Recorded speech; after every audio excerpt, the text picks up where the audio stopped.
We took a look at the TEKS last time, right? Yes. Connect to them. And so did you have a chance to look? Yeah, I basically like just looked over a lot of the stuff from there. Okay, excellent.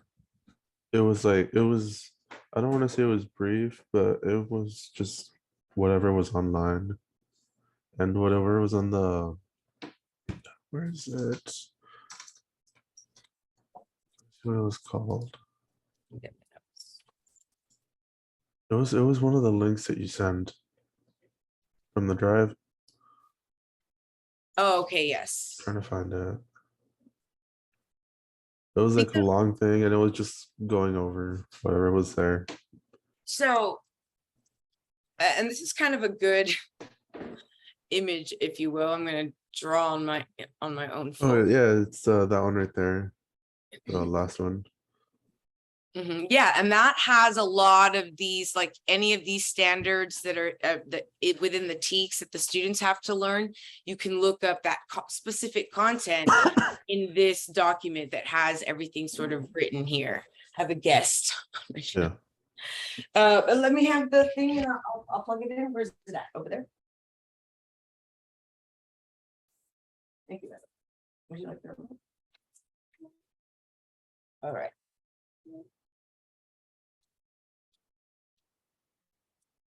It's like all of our chargers in the house collectively stopped working at once. We have 17 of them, and At now least you could find them. this is the only one that is left that's working. So it's like we're rotating. I barely have any charge on my phone. Nobody's devices are charged. Anyway, so looking at the TEKS, if there's any concepts, ideas, or skills that you're familiar with, that is a really good resource, that Mometric yellow document. What's a really good sort of description for this exam is that the exam's in the middle right here, and the exam is made up of this information and your standards together. It's the science teacher doing certain things with according to, you know, the content. Now, if we were to go and take a look at, and we're going to look at this first, take a look at the Pearson website. I'm not sure how well they've done as far as providing sufficient examples, or if they've just like copied and pasted what was here, or if it's gotten better, because I have seen some content areas get new questions that were not available in these original manuals. And so the students have more to work with, more to analyze, because this exam is not just about you knowing your content area. Yes, that's important too, but you also have to read the question and understand like what grade level is this science class, or what activity would be best appropriate to teach them this based on what they've said that they gave me.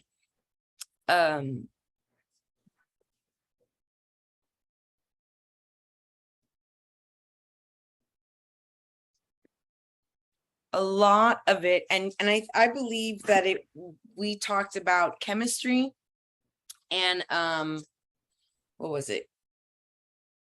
What was that? I'm trying to find your, I know we worked out your scores. Yeah, I mean the fact that it was. Oh, like here it is. I have it. It's like 60%. it's a very long one. Yeah. Okay, so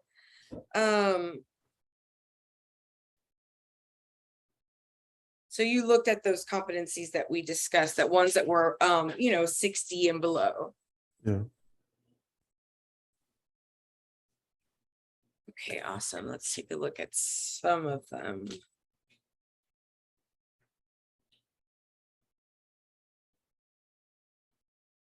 It was a fair amount from physics. Right.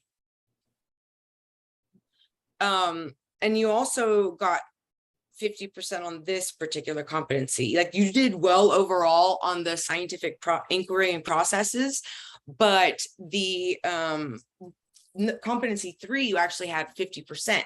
So just to really quickly, competency 3 is the teacher understands the history of science, how science impacts the daily lives of students, and how science interacts with and influences personal and societal decisions. And so this is a really important competency, because this competency allows or sort of forces the science teacher to think about science outside of like a classroom vacuum, right?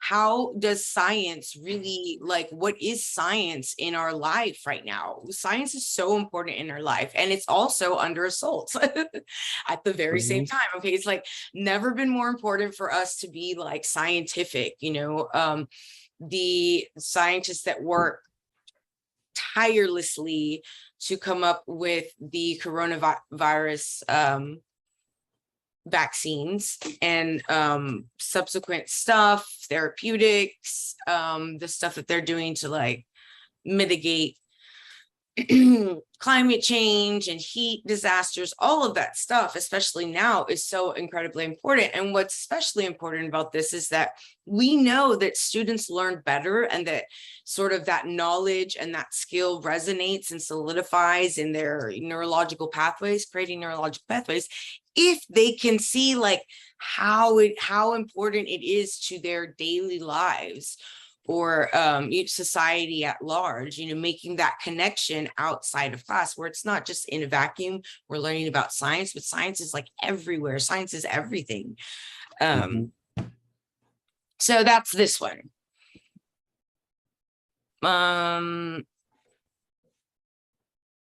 Really important whenever possible, if you have students who come from a particular cultural background, that you try to tie in. If you have someone from Nigeria, you would want to, while you're looking up stuff, and talking about viruses, like, I don't know, a famous virologist in Nigeria, and just talk about it, because that would just a little bit something.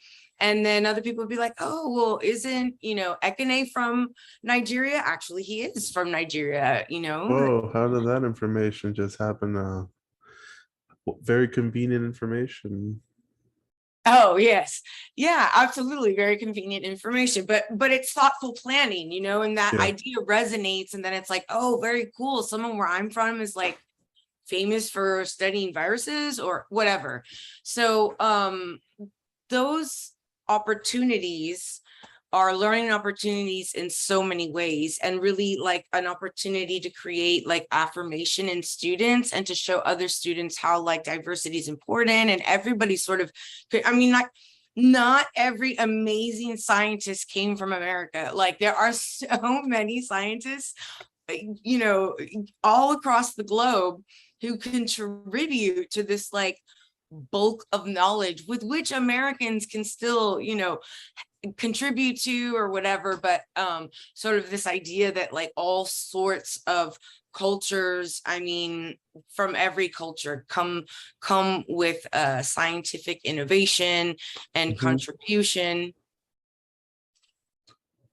Gender wise, like, and this would be something you might speak about.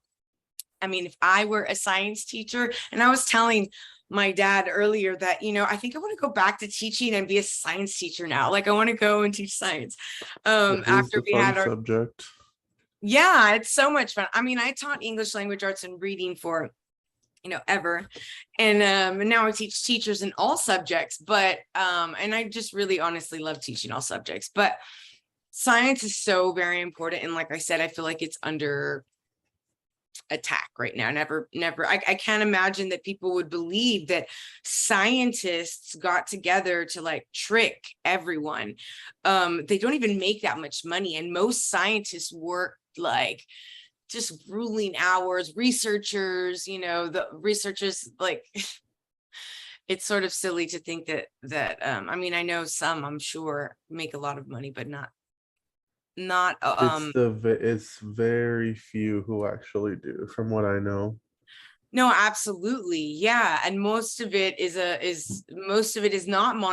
monetarily, like, there's no monetization. You are contributing to ideas and concepts and like making things better and whatnot. And so it's sort of this like snowball of knowledge that we can all learn from. And sometimes people peek through, but there's examples like Jonas Salk, and he invented the polio vaccine, and instead of monetizing it, he gave it the patent so that it would be available to everyone, and that it wouldn't be like it only if you had money. And thank goodness for that. Unfortunately, it's like it's now coming back. It had been eradicated, and so those are the kinds of conversations that you would have with your students to try to show them, like, listen, science is important. When people say vaccines don't work, that's dangerous, because we didn't have to worry ever about people getting polio for a very long time. Now people are getting polio again, and it's only because that we have a population of people who cannot get vaccinated because they're immunocompromised, and so it's up to us to keep the general population vaccinated. Anyway, these ideas and conversations, very important. The idea of recycling, especially in high school. And I would try to tell this to my kids, because I would have them write papers on this stuff. We're in AP English, we're going to write about all this stuff, about how like high fashion was one that I, brought to my students' attention a lot, because I taught at PSJ North in the Valley. I taught at Edinburgh High. I taught at South Middle School, Liberty Middle School, here at in San Antonio at Garcia Middle School. So I have a lot of that like secondary experience, 7 through 12, and a lot of that high turnover fashion, like fashion trends, high turnover, like, you buy a shirt at the mall one weekend and it gets ruined after 2 washes, and then you kind of just throw it away, or you give it to Goodwill.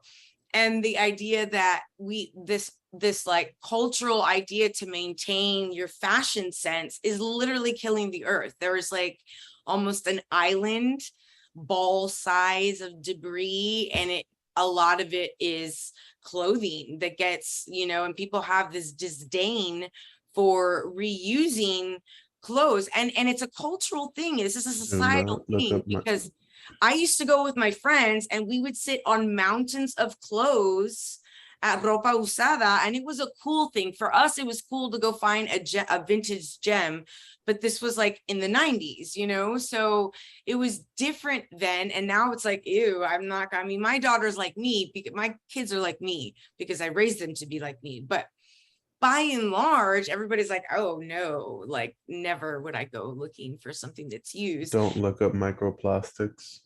Exactly. Microplastics. Don't even get me started on microplastics. OMG. It's just, we need all hands on deck, and we need science teachers to like invigorate our students. Like my kids, I have 5 children of my own, and my oldest is 19. And so I have been screaming about like how we need to do more as a society. If our love of beef is contributing and cattle is contributing to so much water loss. Exactly. So maybe we shouldn't have it. We don't need it. Like I can't eat it that much. My stomach can't digest it. I prefer fish. Like there are other ways, and we don't always, we got to a point in society where it's like we feel so privileged, and we deserve and must have these things at the expense of the planet, which is sort of crazy pants to me. And you hear people talking about like other Mars and whatnot, and I'm like, dude, we have Earth. Like why would we even be like, why not just do better here? Like we just need to do better. So, and the only way we can do better, to be honest with you, Mr. Landa, is to have really good science teachers, to have really good English teachers that have them think about these things and say like, and I would get together with science and social studies, whenever I could make a connection between my students and another class and something that they were doing. And most of the time it was fabricated. Like it was super easy for me to go to the social studies and be like, what time period are you guys working on? Or like, what are y'all doing right now? Oh, y'all are doing speakeasies, or y'all are doing the Roaring 20s, or okay, cool. So we're going to do poetry during that time. And they would see that the literature reflected what was happening in history. Like, oh, poetry is not just things writing. It's like they were sad about it, or they were like proud of this. And it was part of like, yes. And they make connections. And then they take what they learned in my class and they go to their social studies teacher and say like, well, this famous poet or this famous jazz artist from the whatever, and they bring prior knowledge, they feel more confident, they get more excited about the learning experience because they have more connection, you know. So science can do that so much. Whenever possible, get with the, you know, if you're at a high school, with those English teachers and tell them, look, this is the content we're going over. Like if you're talking about plastics or the ocean or whatever, you know, pollutants, environmental science, and have them scare them a little bit. yeah, we'll have them do a research something, you know, write a little like, why should, you know, it should the world spend, or like should taxpayers invest more money to the research, to funding research and solutions to, you know, the, you know, climate change or whatever the population growth or disease prevention, you know, And real that's how you get issues. in trouble in Hello. Texas.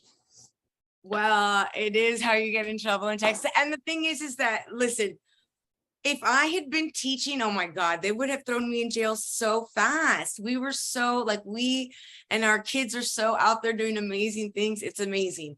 And we told them, you have genius in your DNA. Your people are the Aztecs, the Mayans. They invented aqueducts and chocolate and made them believe what we believed. Anyway, yeah, a lot of what we did, I started teaching the school year 2003, 2004. And if I had done and said many of the things and taught, I probably, yeah, I mean, it would have been, I would like to think that I would still be as brave in the classroom. I mean, I certainly advocate my interns, my personal interns, my candidates to do that. It's our job, you know. Yeah, and it's getting really tricky everywhere. It's getting tricky everywhere. I mean, you have these conversations in, I was sitting last semester in Houston for Houston ISD. I'm not going to say what junior high. It's a beautiful campus. It's gorgeous. And the intern that I supervised, I went in and I visited him, and it was, you know, he was a person of color, and it's a beautiful campus, and it's nestled in downtown area that has all these beautiful homes. They're just huge and amazing and gentrified. And he said, I actually went to this junior high, but wasn't like this at all when I lived here. And now he's teaching there.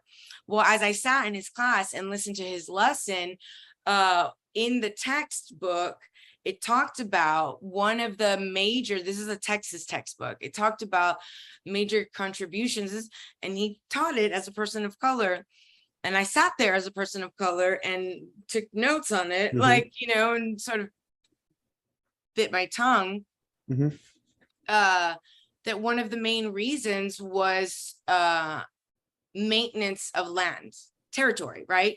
That was one of the main sort of reasons for the Civil War, was that they just were trying to maintain their land. Yeah, it was states' rights and nothing else. Right. It's states' rights and nothing else. Exactly. So slavery was mentioned, but it was sort of as an asterisk. And so he went through these, like, and I don't know if they were district or textbook, but like the slideshows. But then the discussion, we really talked about it and talked about sort of semantics. He got into a conversation about semantics, and it was great, you know. Yeah, okay, so it was states' rights, but it was your right to have humans as property. Like, let's just call a spade a spade. So it's going to be very difficult to not indulge in those conversations. Those conversations are based in reality. They're based in history. They're based in fact. And it's going to be interesting to see. I'm hoping November is like this huge change so that we can all have this collective sigh of relief, and we don't have to live like we're in 1984 and we're doing this like the misinformation type thing, and it's a very strange timeline we're living in. Yeah, that's a whole thing. What's up?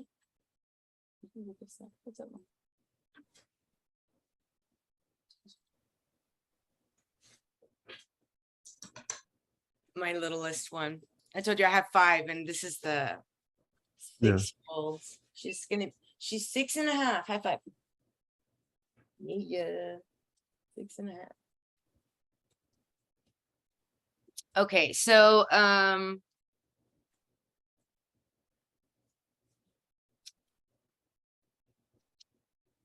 so we did that one, and I got off on a little bit of a tangent, but it's important to remember that theoretically you are supposed to be doing these things regardless of what right now our Texas legislature, until they put it in writing and change the standards, we're going to teach Mhm. science like it's science, and hopefully history like it's history.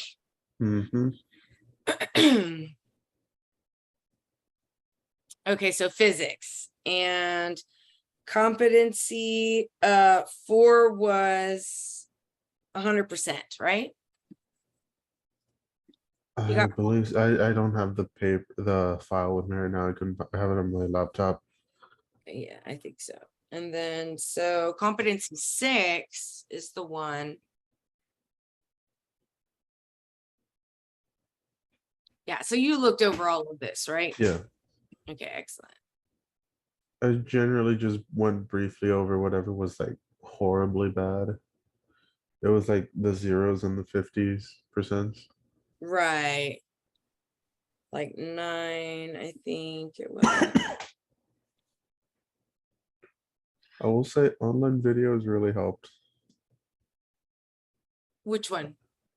Like just general online videos.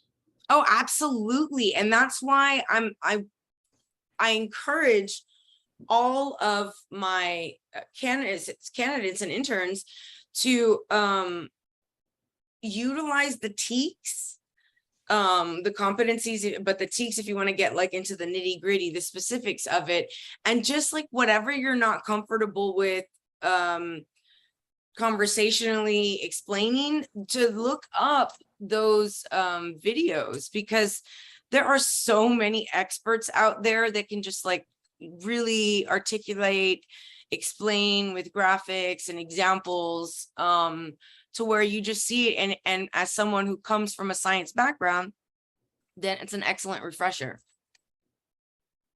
Yeah, I'm pretty sure if I start teaching soon, it would be one-to-one whatever I'm finding online, videos and stuff like that.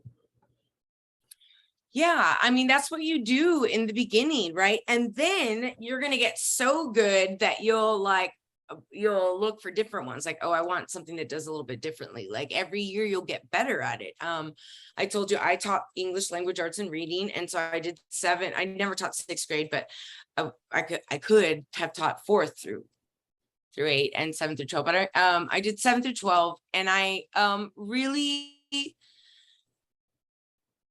I enjoyed it so much because I just like to read. And so after teaching many of the same texts over and over again, I had them memorized, So Yeah. after a while, you're going to get to have your favorite resources, and you'll be able to find like cooler things, and you'll go to professional development that'll show you like different tools and apps that maybe like, utilizing when you're showing these different things. And that's another cool thing to look for. And something for you to consider is to utilize, and let me see if it'll bring it up. I'm not sure if it'll work well. Hold on, I'll be right back. Sure. I'm gonna go to the restroom real quick.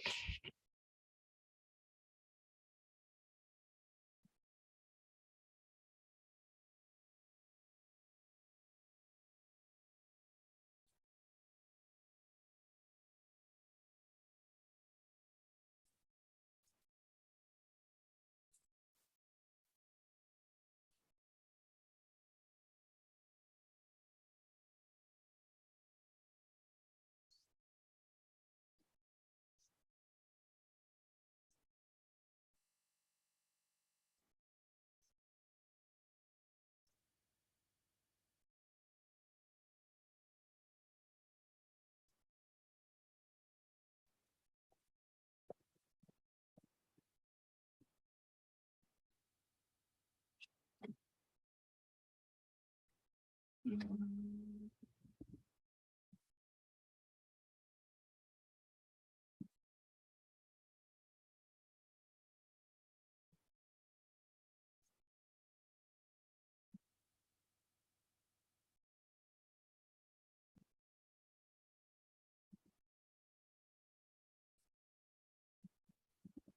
just want to search. Oh, here it is.